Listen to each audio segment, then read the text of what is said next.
Well, Sharon and Conrad, it's really nice to have the opportunity to catch up with you both, and I trust you're keeping well as we come towards fall. Yes, definitely. Wonderful. So look, a lot of people are talking about BEPS as one of the more important things in cross-border tax today. And I'm very interested in both, Sharon, the Canadian perspective and Conrad, the Chinese perspective on what is it that people are thinking about, and is this the most critical thing in people's minds today? So Sharon, perhaps I'd start with you. Tell me what's going on from a Canadian perspective. Well, there's a lot happening on the international tax front in Canada right now, not just BEPS 2.0. So like other parts of the world, there is currently a big focus on taxing big business in order to raise revenues. For example, as part of the federal election campaign, the incumbent Liberals proposed to raise taxes on banks and insurance companies. And the recent federal budget also contains many new international tax measures, such as earnings stripping rules, anti-hybrid proposals, and mandatory disclosure requirements. Furthermore, the timing of when these proposals will begin to go into effect in Canada actually coincides with the target that the OECD has set for the BEPS proposals beginning in 2023. Now, in the meantime, Canada will be implementing a digital services tax beginning Jan 1 of 2022 until a multilateral approach comes into effect. So lots going on from an international tax perspective in Canada. So that's really interesting. And that point about implementing a digital services tax now, pending the rollout of an actual multilateral solution, a bit more of stick and carrot approach. So it sounds like there's just a lot going on, and that must be keeping multinationals super busy with their Canadian tax matters. Yes. How are companies reacting to BEPS itself then, in addition to all of this? So Canada has publicly supported the OECD BEPS initiative, and our finance minister has also actually endorsed the most recent statement released at the G20 meeting in July. Now, in terms of the actual pillars, for example, Pillar 1, Amount A, now most Canadian multinationals won't meet the 20 billion and 10% thresholds to be in scope of Amount A, but depending on what the final rules say in terms of Amount B, Canadian companies could still be impacted. But right now, most of the focus is currently on Pillar 2. Now, some of the key issues around Pillar 2 include whether this might impede attracting foreign capital to Canada, since our corporate tax rate of approximately 27% is significantly higher than the proposed 15% minimum rate.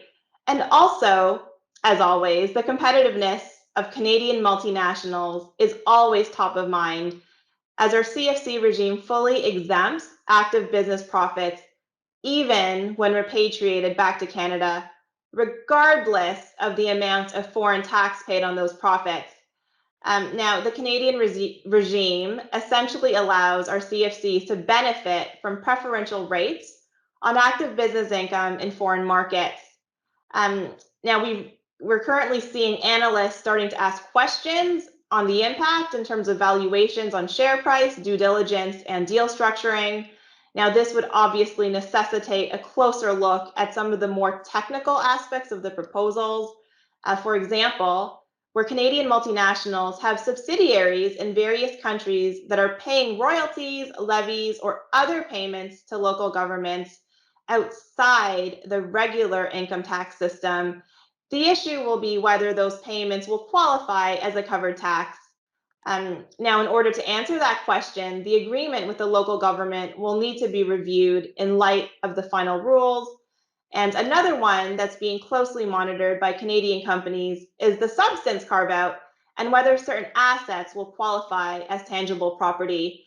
So these are just a few of the BEPS 2.0 issues we're discussing in Canada right now. So that's really interesting. And your point about analysts starting to question the impact on valuations and the importance perhaps of starting to take this into account in due diligence. Just a fascinating point that perhaps a lot of people haven't yet really picked up. Conrad, how does that translate to the Chinese perspective? Well, Rodney, as elsewhere, many larger Chinese businesses and foreign multinationals with operations in China are keenly interested in the developments with BEPS 2. And they're following closely the state of play with the rules and keenly anticipating what might be released in October. And they're asking the question, as companies elsewhere, will we see a firmer picture of the rules then, or will it take longer?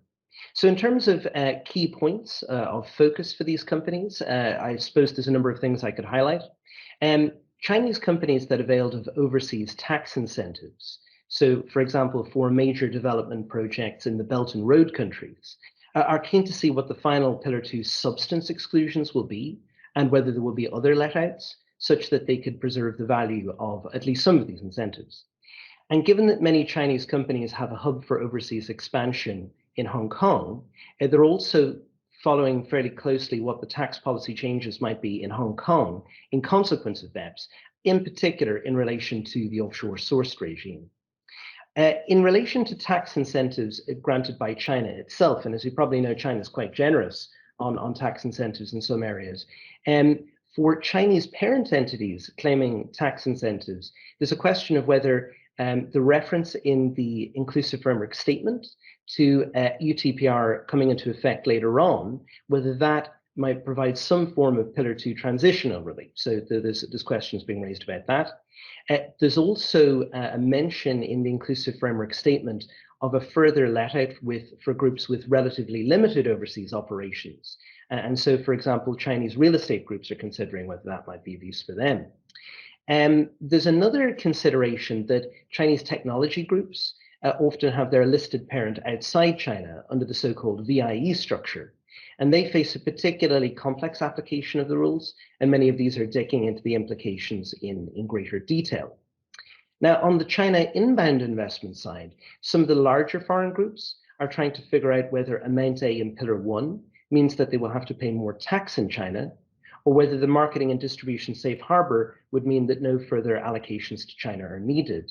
And this might be the case, for example, with the foreign luxury groups that already book a lot of profits in China under existing TP rules. And some of the foreign groups are also starting to consider whether there might be benefits from being within Pillar 1, such as these mandatory binding and dispute resolution mechanisms, but they have to see more detail on what those finally are. I would say that at a more general level, companies are also starting to pay increased attention, as elsewhere, to the compliance burden, including upgrades to accounting and tax systems to deal with the calculation requirements under Pillar 2.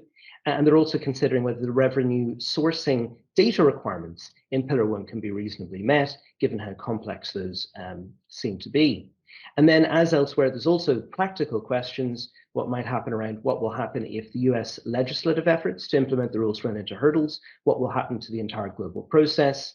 And they're also considering whether realistically we're looking at a longer time frame for kick-in than 2023.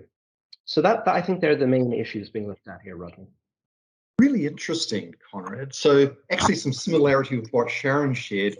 Your interesting point about the Belt and Road Initiative and how local tax considerations can actually be very important in an outbound investment world. Very similar, Sharon, to what you were sharing in terms of people measuring financial statement potential impacts of all of this. So Conrad, any other thoughts on how folk are approaching Pillar 1 and Pillar 2 from a Chinese perspective at this stage? Well, I think as elsewhere, most companies are in a kind of a wait and see position, because they don't think there's sufficient clarity in the rules at present to make a move.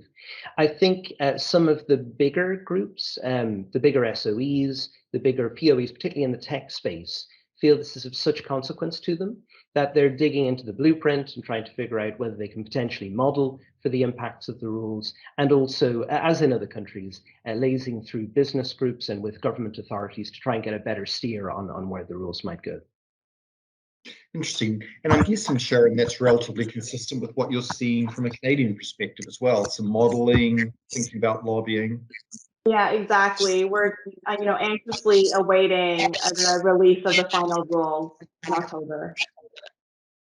Well, Sharon and Conrad, that is fascinating. And it's interesting just to see, certainly there are some similarities, but also some differences in the way folk are looking at this area. And not only this area, because Sharon, to your point, there's a lot more going on than just BEPS, this major tax reform, for example, in Canada. But just a lot of interesting thoughts. I'd like to thank you both for your time tonight, and please stay COVID safe. Thank you. You too.